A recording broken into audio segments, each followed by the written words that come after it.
Hi friends, welcome. இன்னைக்கு நம்மளுக்கு இருக்கக்கூடிய எல்லாருக்கும் ஒரு பெரிய தலைவலி என்னன்னு பார்த்தீங்கன்னா ஸ்பேம் இமெயில்ஸுங்க.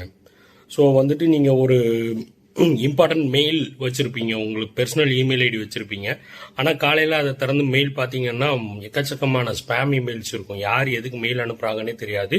இம்பார்ட்டன்ட் இமெயில்ஸ் வந்து அதில் கண்டுபிடிக்கிறதுக்கு ரொம்பவே கஷ்டமாக இருக்கும். ஸோ வந்து நீங்கள் ஏதாவது சைட்டில் வந்து சைன்அப் பண்ணிட்டீங்கன்னா அவங்க வந்து உங்கள் டேட்டாவை வந்து ஷேர் பண்ணி அவங்க காசு சம்பாதிச்சுப்பாங்க.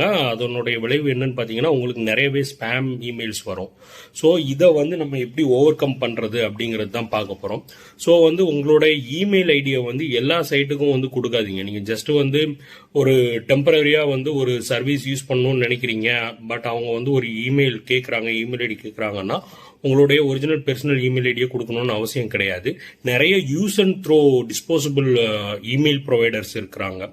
ஸோ அந்த மாதிரி ஒன்று பார்த்தீங்கன்னா டெம்ப் இமெயில் அப்படின்ட்டு ஒரு வெப்சைட் இருக்குது. அதில் வந்து நீங்கள் ஒரு டெம்பரரி இமெயில் கிரியேட் பண்ணி வச்சுக்கலாம். அதை யூஸ் பண்ணி தேவையான சைட்டில் வந்து நீங்கள் சைன்அப் பண்ணிக்கிட்டீங்க. இப்போ வந்து ஒரு ஆர்டிகல் படிக்கிறீங்க, அதில் ஏதாவது நியூஸ் லெட்டர் வேணும்னு சொல்கிறாங்க, இல்லாட்டா ஏதாவது ஒரு சர்வீஸ் வந்து ட்ரையல் பார்க்கணும்னு நினைக்கிறீங்க, அவங்களும் சைன்அப் பண்ணால் தான் ஒர்க் ஆகும்னு சொல்கிறாங்கன்னா நீங்கள் இந்த டெம்ப் இமெயில் அந்த மாதிரி டிஸ்போசபிள் இமெயில் சர்வீசஸ் நிறையா இருக்குது.